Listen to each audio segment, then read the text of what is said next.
Praise the lord. ప్రియమైన దేవుని బిడ్డారా, దైవ సేవకులారా, నా ఫేస్బుక్, యూట్యూబ్, వాట్సాప్ ఫ్రెండ్స్ అయిన మీ అందరికీ కూడా నాకు హృదయపూర్వకమైన ధన్యవాదాలు చెల్లించుకుంటున్నాను. ప్రియమైన దేవుని బిడ్డారా, మనం ఎప్పుడో స్టార్ట్ చేసుకున్న యెహోషువ మెసేజ్ అని తెలుసు, మరి ఎలా కంటిన్యూగా వెళ్తుందని తెలుసు. కాబట్టి ఆ అంశాలు మనం ఎన్నెన్నో చెప్పుకుంటూ వచ్చాము. మొన్నటి దినాన్ని కూడా నేనేం చెప్పానో మీకు తెలుసు. కొంచెం వాక్యాలు చూసుకునే టైంలో మరి నాకు లేట్ అవుతుంది, కాబట్టి నేను కంటిన్యూస్గా వెళ్ళిపోతున్నాను, ఏమనుకోవద్దు. కాబట్టి ప్రియమైన దేవుని బిడ్డారా, మనం మొన్నటి దినాన్ని ఏమని మాట్లాడుకున్నామని అంటే, అసలు మన యొక్క ఆలోచన విధం ఎక్కడ ఉంది అంటే పైన పరలోకాల్లోనే ఉంది మన ఆలోచన, పైన పరలోకంలోనే మన ఊహలు, పైన పరలోకంలోనే మన ఉద్దేశాలు. ఇక్కడ ఏమీ ఉండదు. 1000 సంవత్సరాల పరిపాలన అక్కడే అని అంటారు. అన్నీ కూడా అక్కడే, 1000 సంవత్సరాల పరిపాలన అక్కడే. దేవుడు కూడా అక్కడే మనల్ని చూస్తాడు, అక్కడే మన యొక్క అన్నీ జరుగుతాయి. జడ్జిమెంటు, తీర్పు అన్నీ మనం అనుకుని ఉన్నాం. అంటే మన ఊహా చిత్రాలు అలాగ అనుకున్నాం ఇప్పుడు దాకా. కాబట్టి అవన్నీ పైన పరలోకాల్లో జరుగుతాయా, కింద భూలోకంలో జరుగుతాయా, అసలు దేవుడు ఎప్పుడు వస్తాడు, ఎక్కడికి వస్తాడు, ఏ రీతిలో వస్తాడు, తీర్పు అనేది ఎక్కడ జరుగుతుంది, ఇవన్నీ కూడా ఒక్కటి కాదు, రెండు కాదు, కానీ ఇవన్నీ కూడా యెహోషువ అనే ప్రసంగాన్ని మనం స్టార్ట్ చేసుకున్నప్పుడు భూమండలం దేవుడు చేసింది మొదలుకొని ఈ రోజు దాకా ఒక రోజల్లా భూమి సృష్టి చలనం ఆగిపోయిందనే విషయాన్ని మీద ఆ సబ్జెక్ట్ మీద మనం వెళుతుండగా ఈ పైన కింద అనే సబ్జెక్టులోని ఇవన్నీ వచ్చాయని మనకు తెలుసు. కాబట్టి అక్కడ ఎన్ని గడియలు, ఎన్ని క్షణాలు, ఎంత రోజు ఆగిపోయింది అనేది నేను మీకు ఆ విషయం వాక్యం పెట్టలేనట్టున్నాను, కాబట్టి జనరల్గా మెసేజ్ ఇచ్చినట్టున్నాను. కానీ వాక్యం అయితే నేను చదివాను, కానీ మీకు వాక్యం అయితే నేను పెట్టలేదు వీడియో రూపంలో.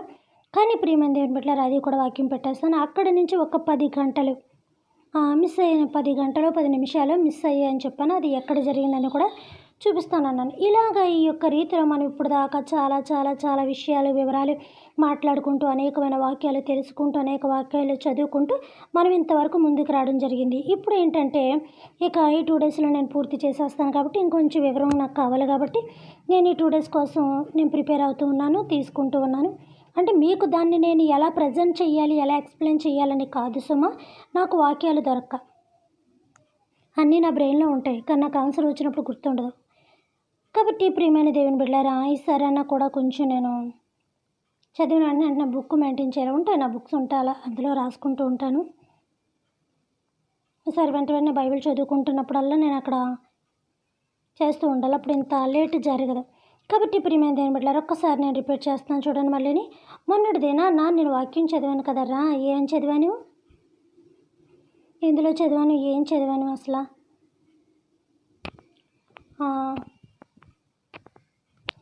ఆయన దగ్గరికి ప్రవాహం వలె జనం వస్తారన్న విషయం చదివానా?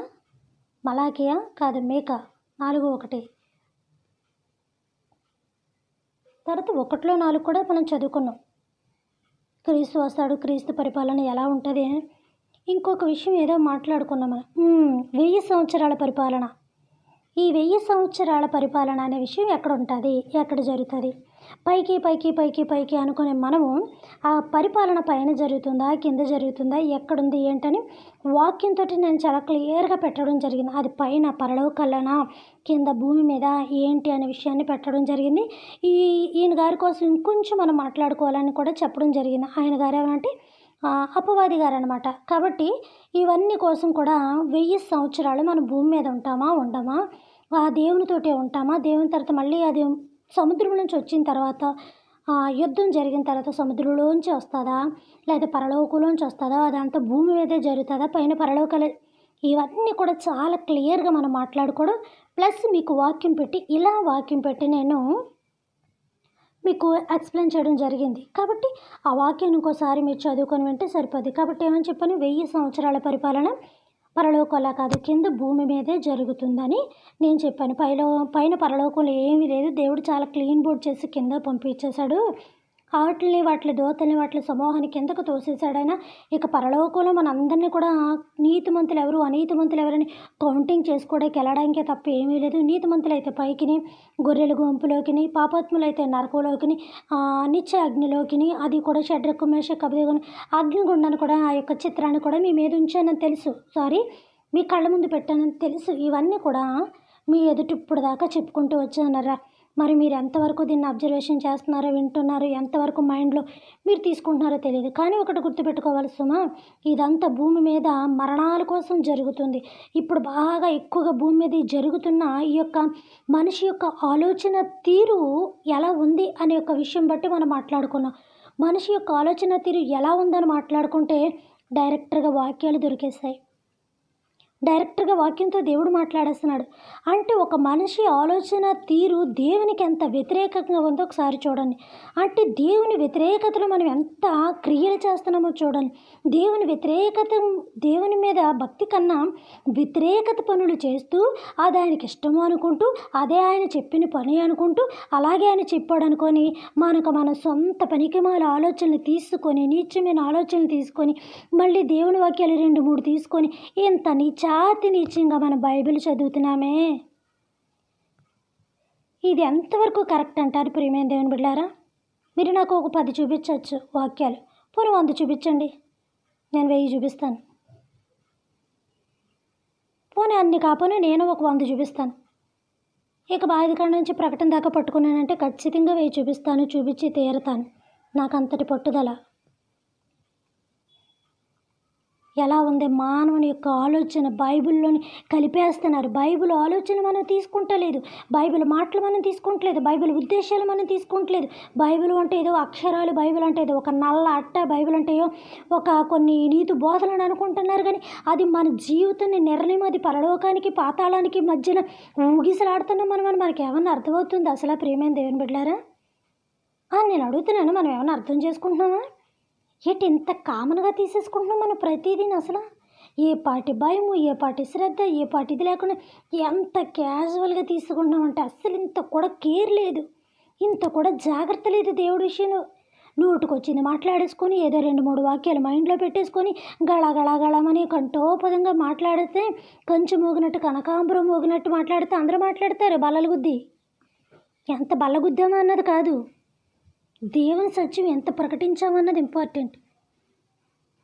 క్రీస్తును నమ్ముకొని ప్రకటించడం వేరు, సువార్త ప్రకటించడం వేరు, మనకు తెలిసిన కొన్ని మాటలు చెప్పడం వేరు. అంటే ఇప్పుడు మీరు ఏం చెప్తున్నారు, మీ ఉద్దేశం ఏంటని మీరు అడగచ్చు.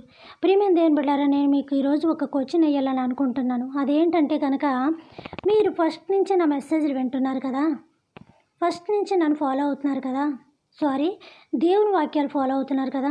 మీరు నన్ను ఫాలో అవ్వడానికి నేనేం పెద్ద విఐపీని కాదు, కానీ చెప్పుకోదగ్గదని కాదు, కానీ ఏదో ఒక దేవుని సేవకురాలు, ఒక నార్మల్ పీపుల్ని అంతే.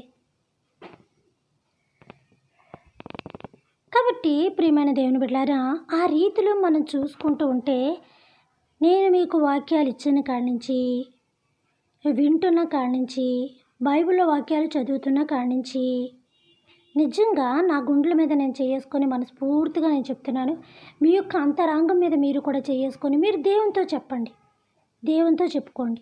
ఇప్పుడు సరే, విన్న వాక్యాలు అవన్నీ పక్కన పెట్టండి. ఇప్పుడు ఈ సబ్జెక్టే చెప్పుకుంటున్నాం కదా, ఇది ఎంతవరకు భూమి మీద జరుగుతుందా, జరగట్లేదా? నేను చెప్పేది తప్ప గొప్ప? కనీసం పోనీ దేవుడు వాక్యాలతో సైతం ఇస్తున్నాను నేను మీకు. అంటే మన మానవ ఆలోచన దేవునికి ఎంత వ్యతిరేకతగా ఉందర్రా? మరి ఇప్పుడు నేను తప్పు చెప్పాను, ఒప్పు చెప్పాను, మీరే చెప్పాలి. మనం అనుకునే ఊహాగానాలు, మనం వేసుకొని పెయింటింగ్ చిత్రాలు, మనం ఊహించేసుకొని దానికి ఒక ఫ్లెక్సీలు కట్టేసి, దానికి ఒక బోర్డులు పెట్టేసి, దానికి ఒక పెద్ద ఫంక్షన్లు చేసుకొని, డబ్బు ఉంటే చేసుకో, డబ్బులు లేకపోతే మానేసుకో, అది నీ యొక్క వ్యక్తిగత విషయం. కానీ అక్కడ దేవుణ్ణి తప్పుడుగా యాడ్ చేయడం అనేది ఎంతవరకు కరెక్ట్? పరలోకపు పిలుపులు, పరలోకం రాజ్యం, పరలోకం ఇచ్చేసాడు. ఎవరిచ్చేశారు పరలోకం?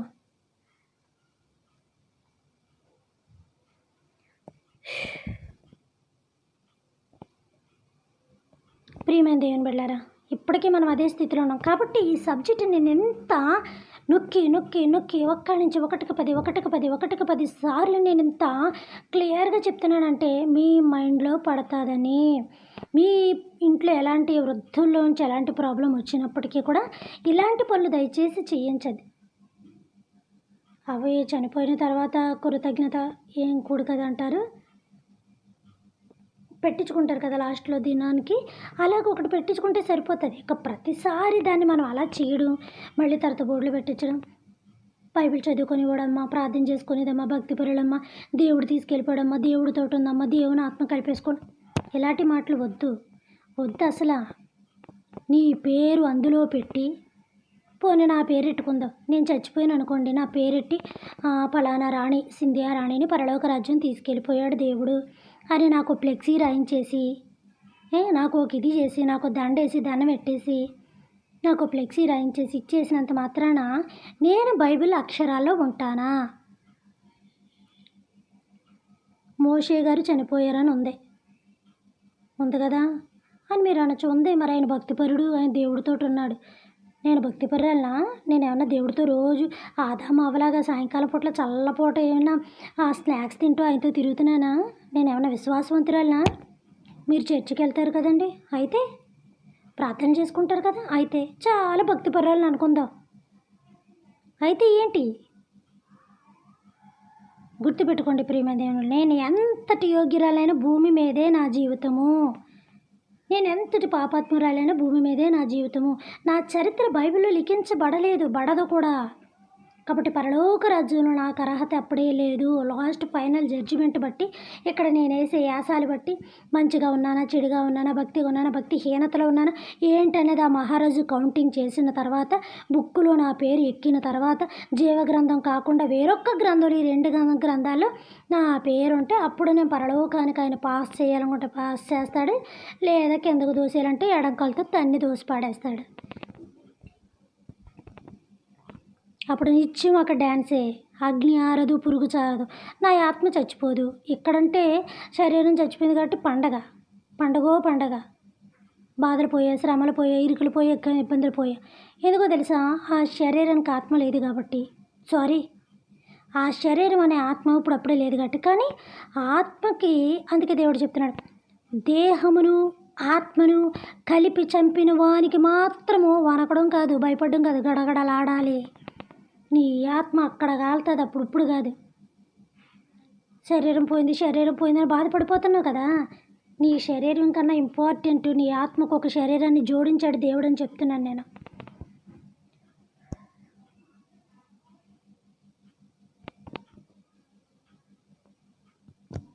అసలు మనం చాలా ఒక మాట అనాలని ఉంది కానీ మళ్ళీ బాధపడతారేమో అని అనట్లేదు. మనం ఎవరమండి? మన ఎంతటి వారమో, మన బ్రతుకులు ఎంతటి అండి? అసలు దేవుణ్ణి ఇంత దౌర్భాగ్యంగా చెప్పడానికి మన జీవితాలు ఏ పాటి అని అడుగుతున్నాను నేను. నువ్వు ఏ పాటి వాడివి? నువ్వు నడుము కట్టుకుని నేను నీకు 1000 ప్రశ్నలు వేస్తాను. మొనగాళ్ళగా మాట్లాడుతున్నావు కదా నువ్వు నా కోసం. నడుము కట్టు, నువ్వు ఒకసారి 1000 ప్రశ్నలు వేస్తానయ్యా. ఒక్కటి చెప్పు చాలు, ఒక్కటే. అబ్రహాము లోతు విషయంలో గొడవపడినట్టు దేవుడు ఒక్క నీతిమంతుడు ఉన్న రక్షిస్తానన్నాడు కదా, ఆ టైంలో అలా ఉంటుంది. ఇప్పుడు ఆయన గుర్తు చేసుకోండి.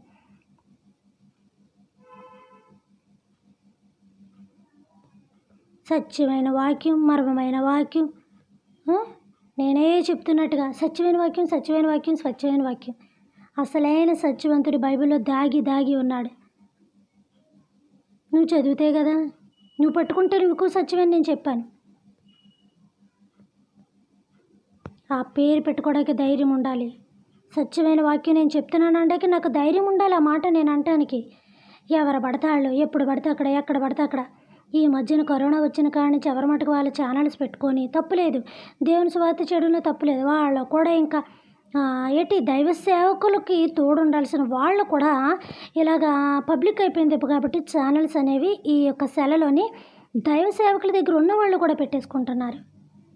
సేవకుడికి పక్కా ఎన్నిపోటు పొడి చేస్తున్నారు. మామూలుగా లేదనమాట.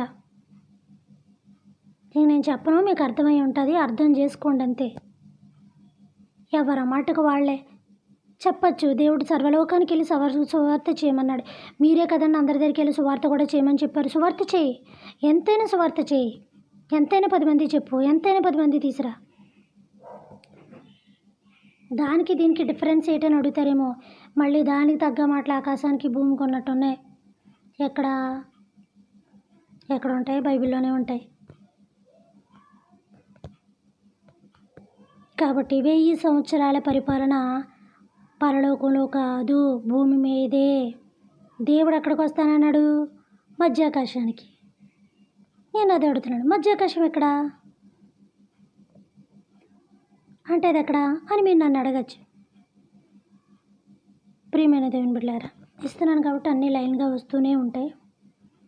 ఈ రీతిలో మనం చూసుకుంటూ ఉంటే పైన 1000 సంవత్సరాల పరిపాలన కాదు, కిందే 1000 సంవత్సరాల పరిపాలన. దేవుడు అందుకే నీకు ఆయుష్ తక్కువగా కుదిర్చి 70-80 ఇచ్చాడు అని చెప్తున్నాను. ఎందుకో తెలుసా? సరి అవ్వడానికి. ఎందుకో తెలుసా? సరి చేయడానికి. ఎందుకో తెలుసా? ఆయన ఇచ్చిన మాట, ప్రతి మోకాళ్ళు నా సన్నిధిలో వంగాలి, నేను వచ్చేటప్పటికి అందరూ మారిపోవాలి. ఈలోగా భూమి మీద ఉండేవాళ్ళు ఉంటారు, పోయేవాళ్ళు పోతారు, వచ్చి పుట్టేవాళ్ళు పుడతారు. పుట్టుట గిట్టుట భూమి మీద సహజమే. దీనికి నోవాహు గారిని తీసుకుందాం రక్షణ వాడ అని ఎందుకంటారు? పెళ్ళిళ్ళకి ఇచ్చుకొని పెళ్ళిళ్ళు చేసుకొని తాగుతూ తిరుగుతూ చనిపోతూ ఉన్నారు. ఏం చెప్పారు దేవుడు? 120 సంవత్సరములైన సువార్త చేసిన తర్వాత ఎవరూ నమ్మలేదు. ఎందుకు నమ్మలేదంటే అప్పటిదాకా భూమి మీద వర్షం అనేదే లేదు. భూమి మీద వర్షం అనేదే లేదు. ఈ భూమి మీద వర్షం లేనందుకు ఆదాము ఎంత కష్టపడి ఉంటాడర్రా పంటలు పండించడానికి.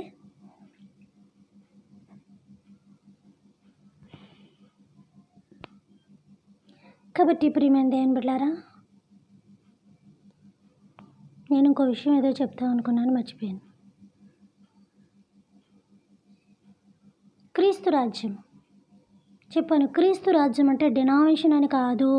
పలానా చర్చు, పలానా పేరు, పలానా సంఘం, ఇక ఆయన దగ్గర ఏమి ఉండవు. నీ చేతులు అంతా యేసుప్రభు బైబిలే ఉంది, నువ్వు చెప్తుంది యేసుప్రభు కోసమే కదా. అక్కడ కూడా యేసుప్రభు దేవుడే ఉంటాడు. ఆయన చెప్పేది కూడా ఆయన చరిత్ర ఆయనే, ఈ బుక్ కూడా ఆయనదే కాబట్టి, ఈ బుక్లో ఆయన ఉన్నాడు కాబట్టి ఆయన విషయాలు ఆయనే బయట పెట్టుకొని మళ్ళీ చెప్పుకుంటారు. ఏం చేసావు, ఎంతవరకు చేసావు, ఎంతవరకు పెట్టావని. నేను నా గాలి మాటలు అనుకోండి, నన్ను వచ్చి మీరు గోపిని కొట్టిన తప్పులేదు. ఎందుకంటే ఈ సంవత్సరాల పరిపాలన అనేది ఇప్పుడు దాకా పైన అనుకుంటున్నట్టున్నాం. మీరు విన్నారా? వినే ఉంటారు, ఎందుకు వినరు? మీ దైవజనులు అనేకమైన వాక్యాలతో మీకు బోధిస్తున్నప్పుడు అప్పుడని మీరు గ్రహించలేదా? మేము చెప్పే విధానం ఎలా ఉందని కాదు, అక్కడ బైబిల్లో మాటలు ఎలా ఉన్నాయి, దాన్ని నువ్వు ఎలా రిసీవ్ చేసుకున్నావు అని 100 సార్లు నేను చెప్తున్నాను. చదువుతాం, మేము అనేక రకాలుగా బైబిల్ చదువుతాం, అనేక రకాలుగా అంటే లేనిపోని పెట్టేసని కాదు. దైవజనులుగా మీకు ఒక సబ్జెక్ట్ మేము చెప్పాలనుకున్నప్పుడు, దాన్ని మీ ఎదుట మేము ప్రజెంట్ చేయాలని అనుకున్నప్పుడు, దాన్ని ఏ రీతిలో మేము చెప్పాలి అని అనుకున్నప్పుడు, అక్కడ ఉన్న సబ్జెక్ట్లో ఉన్న వాక్యాలన్నీ కూడా మేము చదివి మీకు చెప్తూ ఉంటాం. కాబట్టి అది నాకు ఇష్టమైంది అనుకోండి, మీకు అనుకూలతగా నేను చెప్పచ్చు. నచ్చలేదనుకోండి, దాన్ని ఇంకో రీతిగా చెప్పచ్చు. యోబుని చూసావా ఎలా నాశనం చేశారో, నిన్ను కూడా అలా నాశనం చేసేస్తారని అనుకో, ఎందుకు నాశనం చేశాడు అది కావాలి. దావీదుని చూసావా దేవుడు ఎలా ఆశీర్వదించాడో, నిన్ను కూడా అలాగా నేను దాన్ని ఎలాగన్నా మోటివేషన్ చేసేసుకోవచ్చు. కానీ నీకు తెలియాలి, అదేంటి యోబు నిజంగా నీతిమంతుడు కదా, ఇలా కష్టాలు పడ్డారు కదా, ఈవిడేటి ఇలా చెప్పింది. దావీదు కూడా ఏదో ఒక పాపం చేసి దేవుని ఎదుట శిక్ష పొందాక మళ్ళీ క్షమాపణ అడిగాక మళ్ళీ దేవుడు ఎంతగా ఆశీర్వదించాడు కదా, ఈవిడేటి లేనిపోని అన్ని నోటుకొచ్చినాయి అన్నీ చెప్పేస్తుందని. అప్పుడు మీరు నన్ను కౌంట్ చేయడానికి ఒక అర్థం ఉంది. అంటే అంత పాపాత్ముడు అనమాట యోబు, అందుకే అలా చేశాడు, తప్పులేదు. చూసావా దావీదు అంత మంచోడు, దేవుడు అందుకే ఆశీర్వదించాడు. నిజం చెప్పాలంటే యాక్చువల్గా దావీదు గారు ఉన్నంత భార్యలు, దావీదు గారికి ఉన్నంతమంది భార్యలు కానీ, దావీదు చేసిన పాపం కానీ యోబు చేయలేదు. అందుకే యోబు నీతిమంతుడు అని పేరు వచ్చింది. విశ్వాసంలో ఎక్కడ తొలట్రెళ్ళలేదు. అది అబ్రహాము, దేవుడిచ్చాడు దేవుడు తీసుకుంటాడు ఉంటుందో లేత లేదు, పదండని తీసుకుపోయాడు అందరినీ. అందుకే ఆయనకి తండ్రి, విశ్వాసులకి తండ్రి అని పేరు వచ్చింది. ఎంతమంది ఎన్ని సొనుగుతున్నా, ఎన్ని మాట్లాడినా పెద్ద నాయకుడురా, పెద్ద వీరుడురా, అలాగా ఎలాగంటే ఎన్నో అవమానాలు భరించిన ఆ బిడ్డలందరినీ కూడా తన ఏదో గర్భాన కన్నట్టుగా ఆ బిడ్డలందరూ కూడా ఎర్ర సముద్రంలో బయటికి తీసుకొచ్చిన మోషే చరిత్ర అలాగా బైబిల్లో నిలబడిపోయింది. నా దేవుడి తర్వాతే నా దేవుడిని మార్చడానికి, నా దేవుని సేవకుల మీద చెయ్యడానికి, వీడు బ్రతికెంత, ఇంతమందిని పెంచి పోషిస్తున్న ఇదంతా అని చెప్పి ఏం చేశాడు, దాన్ని రాజైన యెజబెలుని కానీ ఏళ్ళ కానీ మొత్తం కండలుగా నరికేశాడు ఏలియా ఒక్కడు పూనుకొని. అలాంటి చరిత్రలు మనకున్నాయా? అలాంటి భక్తి మనకుందా? అలాంటి విశ్వాసం మనకుందా? అలాంటి యథార్థత మనకుందా? ఏది నీ దగ్గర ఉందని నువ్వు దేవునితోటి ఇంత రీతిగా చెప్పగలుగుతున్నా? ఒక్కసారి నువ్వు గుండెలు పెంచి చేసుకొని చెప్పండి. చెప్తున్నా మేము ఎలాగున్నా మేము చూసుకోవాలి, వింటున్నా మీరు ఎలాగున్నా మీరు చూసుకోవాలి. దీని అన్నిటికీ గల కారణం ఎవరో తెలుసా? మీదే దోషం, మీదే తప్పు, మీదే పాపం, మీదే నేరం. ఎందుకో తెలుసా? బైబిల్ చదవకపోవడం, క్రైస్తవుడిగా ఒక బైబిల్ చదవలేని జీవితం అదొక జీవితమే, క్రైస్తవులుగా ప్రార్థన చేయలేని జీవితం అదొక జీవితమే, క్రైస్తవులుగా దేవుని కోసం విశ్వాసంగా ఏదైనా కూడా నిలబడలేని జీవితం అది ఒక జీవితమే. ఉంటాయి, వాళ్ళు ఉంటాయి, ఆస్తులు రేపు పోతాయి, మళ్ళీ వస్తే మళ్ళీ ఉంటే పోతూ ఉంటాయి. దాన్ని అనుభవించడానికి దేవుడు నీకు పేదరికమో గొప్పరికమో, ఆస్తి ఉండో ఆస్తి లేకో నీకు ఆయుష్ని ఆరోగ్యం ఇచ్చాడు చూసావా, అదే సరైన ఆస్తి, సరైన ఆరోగ్యం.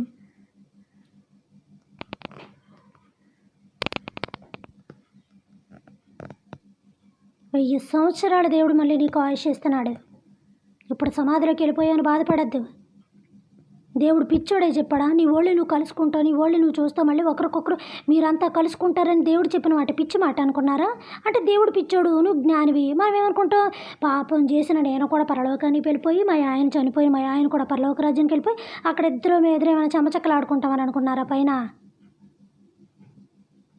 నేను ఊహించుకోవచ్చు అలాగా, కానీ బైబిల్లో అలా లేదు. మనం అందరూ పైన పరలోకంలో కలుసుకుంటాం, మనం అందరూ నీతిమంతులు, మనం అందరూ ఆత్మీయ జీవితం. మరి ఇంకా అలాగైతే అగ్నిగుండంలోకి వేయడం ఎందుకు? అసలు దేవుడు ఆ మాట చెప్పడం ఎందుకు? అగ్ని ఆరదు, పురుగు చారదు, నీతిమంతుల పైకిని పాపాత్ముల కింద పాతాళంకని అవన్నీ చెప్పడం ఎందుకు? దేవుడు వేస్ట్ మాటలు కదా. వేస్టే కదా, వేస్ట్ అయినప్పుడు బైబిల్లో ఎక్కించకూడదు. బైబిల్లో ఎక్కించాడంటే ఇక అవి ఉంది కదా, మట్టి మూసలు 1000 సార్లు వేసి 7 సార్లు వేసి కడిగినంత పవిత్రములైన మాటలు మన మట్టి బుర్రలకు అర్థమవుతుందని దాంతో పోల్చారు, కానైనా అంతకన్నా శ్రేష్టమైనవి. ఈ సబ్జెక్టు కోసం ఇంతలాగా నేను కింద మీద పడిపోయి ఇంతలాగ ఎన్నోసార్లు చెప్పాను. మళ్ళీ ఇప్పుడు ఇంకా వివరంగా చెప్పాను, వాక్యాలతో సైతం పెట్టాను. అంటే ఇది జరిగాక కూడా జీవితంలో జరుగుతాయి. జీవితంలో భూమి మీద ఎవరో ప్రాణాలతో శాశ్వతం కాదు.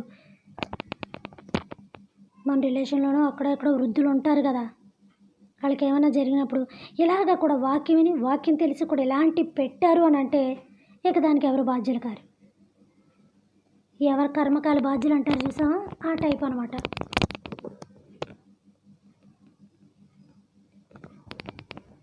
ఆ టైప్లోనే ఇంకా మన మూర్ఖత్వం, దానిని మించిన మూర్ఖత్వం, దానిని మించిన అహంకారం, దానిని మించిన కండకవరం ఇంకొకటి లేదని మనం చెప్పుకోవచ్చు. దేవునికే వ్యతిరేకతగా ప్రవర్తిస్తున్నావు నువ్వు అని అంటే ఇక శాతానుతో నిన్ను పోల్చుకోవసరం లేదు. శాతానికి అన్నవో చెల్లువో తమ్ముడువో ఏదో ఒక వరుస అయిపోతావు, ఏదో పక్క నుంచి దూరం రిలేషన్ అన్నీ అయిపోతావు, వేలు విడిచిన రిలేషన్ అన్నీ అయిపోతావు. మనం అందరూ స్నేహితులు అనమాట కట్టుకొని.